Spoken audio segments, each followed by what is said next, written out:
നമ്മൾ ഉണ്ടാക്കാൻ പോകുന്നത് ഇഞ്ചിയിലേക്കാണ് കേട്ടോ പിള്ളേർക്കുള്ളത്.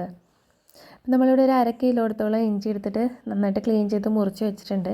നമുക്കിനി അത് ഫുള്ളായിട്ട് അരച്ചെടുത്തിട്ട് അതിൻ്റെ ജ്യൂസ് മാത്രമായിട്ട് ഒരു പാത്രത്തിലേക്ക് ഇതുപോലെ അരച്ചെടുക്കണം. അപ്പോൾ ഇത് ജ്യൂസ് മാത്രമേ ഉള്ളൂ കേട്ടോ അതിനകത്ത്, ബാക്കി ഫുള്ള് അരച്ച് മാറ്റി. ഇതിനകത്തേക്ക് പിള്ളേർക്ക് ആയതുകൊണ്ട് ആവശ്യത്തിന് നല്ല മധുരം കിട്ടാൻ വേണ്ടിയിട്ട് നമ്മൾ ശർക്കര ഇടാം. വലിയ ഉണ്ട ശർക്കര ആണെങ്കിൽ ഒരു ഫുള്ള് വലിയ ഉണ്ട എടുത്താൽ മതി, ചെറുതാണെങ്കിൽ ഒരു ഫുള്ളും അതിൻ്റെ ഒരു പകുതിയും കൂടെ എടുത്തിട്ട് അത് നല്ലോണം ഉരുക്കിയിട്ട് ഇതിനകത്തേക്ക് ഒഴിച്ചെടുക്കാം. ചൂടാറിനൊക്കെ മുമ്പ് ഈ അരിച്ച് വെച്ചേക്കുന്ന ഇഞ്ചിയുടെ നീരിനകത്തേക്ക് ഒഴിച്ചിട്ട് മിക്സ് ചെയ്തെടുക്കാം. എന്നിട്ട് നമ്മൾ അടുപ്പിലാണ് കേട്ടോ ഉണ്ടാക്കണം. കുറച്ച് സമയം എടുക്കും അത് നന്നായിട്ട് ഡ്രൈ ആയിട്ട്, അതായത് ആ ഒരു കൺസിസ്റ്റൻസി, ലേഹ്യത്തിൻ്റെ ആ ഒരു കൺസിസ്റ്റൻസി എത്താൻ വേണ്ടിയിട്ട്. അപ്പോൾ അതുകൊണ്ട് നമ്മൾ അടുപ്പിലാണ് വെച്ചിരിക്കുന്നത്. ഗ്യാസിലാണെങ്കിൽ ഒരു മീഡിയം ഫ്ലെയിമിലിട്ടിട്ട് കണ്ടിന്യൂസ് ഇളക്കിക്കൊണ്ടിരിക്കുകയാണ്. പിന്നെ ഇതിപ്പോൾ ഒത്തിരി കൂടുതൽ അതിൻ്റെ നീരുള്ളതുകൊണ്ട് നമ്മൾ അടച്ചു വെച്ച് നല്ലോണം തള വരാൻ വേണ്ടിയിട്ട് വെയിറ്റ് ചെയ്തു. അപ്പോൾ ആ സമയത്ത് നമുക്ക് ഒരു ഫ്ലേവറിന് വേണ്ടിയിട്ട് കുറച്ച് ഏലക്കായും ജീരകവും ഒരു കറുകപ്പട്ടയും കൂടി ഇട്ടിട്ട് ഒന്ന് ചൂടാക്കിയിട്ട് പൊടിച്ചെടുക്കാം. എന്നിട്ട് ഇത് തിളച്ച് വന്നു കഴിയുമ്പോഴത്തേനും അതിനകത്തേക്ക് ഇട്ട് കൊടുക്കാം. അപ്പോഴാണ് ലേഹ്യത്തിന് ഒരു ഫ്ലേവർ കിട്ടുള്ളൂ.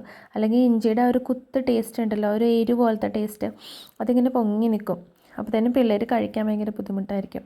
അപ്പോൾ നമ്മൾ ഫ്ലേവർ മാറ്റാൻ വേണ്ടി ഇതും കൂടി ഇട്ട് കൊടുക്കുന്നുണ്ട്.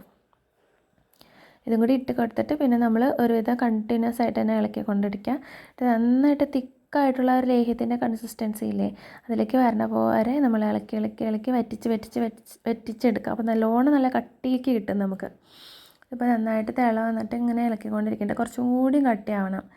എന്നിട്ട് നമുക്കതൊരു ബോട്ടിലേക്ക് മാറ്റിയിട്ട് കുറേ നാൾ ഫ്രിഡ്ജിൽ വെക്കണമെന്നില്ല, നല്ല അത്രയും കട്ടിക്ക് ഇരിക്കുന്നതുകൊണ്ട് അത് പുറത്ത് വെച്ചാലും കുഴപ്പമില്ല. ഇപ്പോൾ ആ ഒരു കൺസിസ്റ്റൻസിലേക്ക് ആയതുകൊണ്ട് ഈ ഒരു പരുവാകുമ്പോൾ ഇങ്ങനെ കയ്യിൽ പൊക്കി കഴിഞ്ഞാൽ വീഴുന്ന പരുവാകുമ്പോൾ നമ്മൾ വാങ്ങിയിട്ട് ഇതിപ്പോൾ വാങ്ങി വെക്കുക. എന്നിട്ട് നമ്മൾ ആറി കഴിയുമ്പോൾ അതേ കണ്ട നല്ല കുറച്ചുകൂടി കട്ടിയായിട്ട് നല്ല തിക്കിൽ കിട്ടും. എന്നിട്ട് നമ്മളിതിനെ ഒരു ചെറിയ ബോട്ടിലിലേക്ക് മാറ്റിയിട്ട് കുറേ നാൾ നമുക്ക് യൂസ് ചെയ്യാം. ഒരു മാസം 1.5 മാസം വരെയൊക്കെ നല്ലോണം ഇരുന്നോളൂ. ഇതിപ്പോൾ ഒരു 5 വയസ്സിന് മേലെയൊക്കെയുള്ള പിള്ളേർക്ക് ഡെയിലി കൊടുക്കണേ നല്ലതാണ്. ചുമ മാറാനും നമ്മുടെ തൊണ്ടയുടെ ഒരു കരകരപ്പ് മാറാനും ഒക്കെ നല്ലതാണ്. പിന്നെ ഇമ്മ്യൂണിറ്റി ബൂസ്റ്റ് ചെയ്യാനും ഇഞ്ചി നല്ലതാണ്. അപ്പോൾ നമുക്കിതുപോലെ ബോട്ടിലാക്കിയിട്ട് സൂക്ഷിച്ചേക്കാം. എന്നിട്ട് നമുക്ക് എന്ന് രാവിലെയും വൈകുന്നേരം ഒരു സ്പൂണിൻ്റെ ഒരു 1/4 ടീസ്പൂൺ എടുത്തിട്ട് കൊടുത്താൽ മതി. ഇഞ്ചിയല്ലേ, അപ്പോൾ ഒരുപാട് കൊടുക്കണ്ട, കുറേശ്ശെ കൊടുത്തിട്ട് യൂസ് ചെയ്യാം. Bye.